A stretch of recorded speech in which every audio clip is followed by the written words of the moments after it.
গেল ভাই আৰ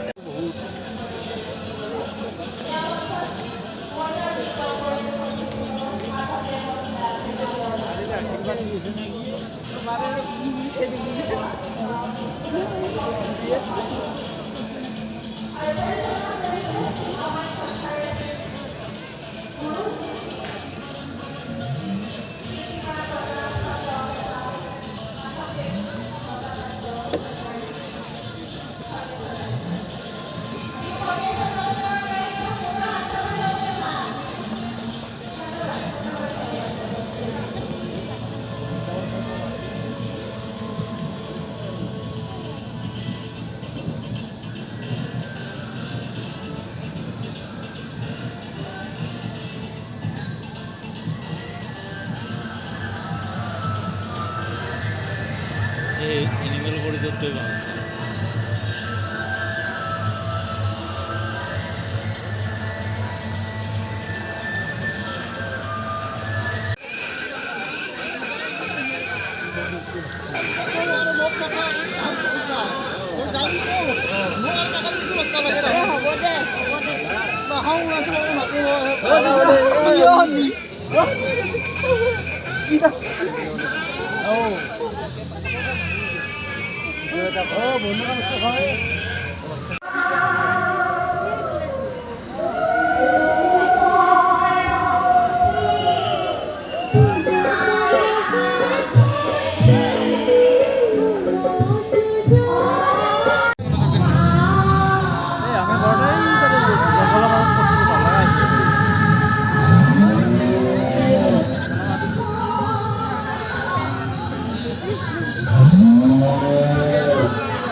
দৰ্শক শ্ৰোতা এয়া আমি আৰম্ভ কৰিবলৈ লৈছোঁ দিলীপ ডেকাৰ কাৰিকৰী কৌশলেৰে ভৰপূৰ এনিমেল কৰিডৰ।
এতিয়া আমাৰ অৰণ্যৰ জীৱ জন্তুবোৰৰ বৰ আনন্দ আগতে সেই ৰেলখনৰ মাতটো শুনিলে বুকুখন ধপাই গৈ এতিয়া আকৌ ৰেলখনৰ মাত শুনিলে ভালেই লাগে ওচৰত আহি খাবলৈকে মন যায় ঠিকেই কৈছে অসম গৌৰৱ, বৰ ভাল লাগিল। এতিয়া জীৱশ্ৰেষ্ঠই আমাৰ ভালৰ কাৰণে কি কৰা নাই কচোন কওক।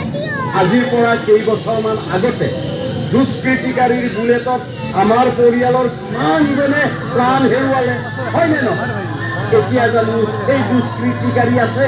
এতিয়া সকলোকে দমন কৰি ৰাখিছে। একেবাৰে সঁচা কথা, একেবাৰে সঁচা কথা। আৰু অকল সেইটোৱেই নহয় নহয়, এতিয়া জানো অৰণ্যবোৰ বেদখলকাৰীৰ পৰা মুক্ত কৰি ৰখা নাই। এইটোওতো সঁচা কথা যে আমাৰ অৰণ্যত খাদ্যৰ অভাৱ কমিছে আৰু আৰু এই অৰণ্যত আমি মুক্তভাৱে বিচৰণ কৰিব পাৰিছোঁ। আৰু কিন্তু এটা কথা, এইবাৰ যদি আমাৰ অৰণ্যত কোনোবাই বসতি কৰিবলৈ আহে, আমি কিন্তু এইবাৰ ক্ষমা নকৰিম। ক্ষমা নকৰিম কিন্তু।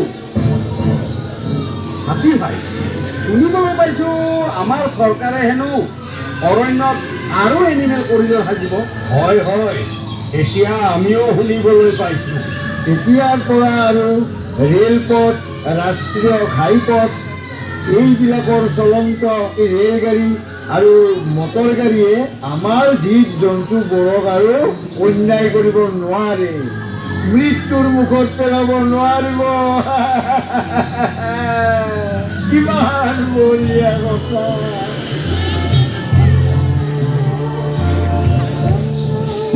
ঠিকেই, এতিয়া আৰু আমাৰ বংশ বৃদ্ধি হ'ব।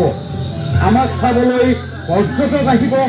অসমলৈ পৰ্যটক আহিলে অসমৰ অৰ্থনীতি উন্নত হ'ব। এই জীৱশ্ৰেষ্ঠ মানৱ, এই এনিমেল কৰিডৰ সাজি দি আপোনালোকে আমাক পশুকুলক যি উপকাৰ কৰিলে তাৰ বাবে আপোনালোকক আমি পশুকুলে জনাইছোঁ শতকৌটি প্ৰণাম।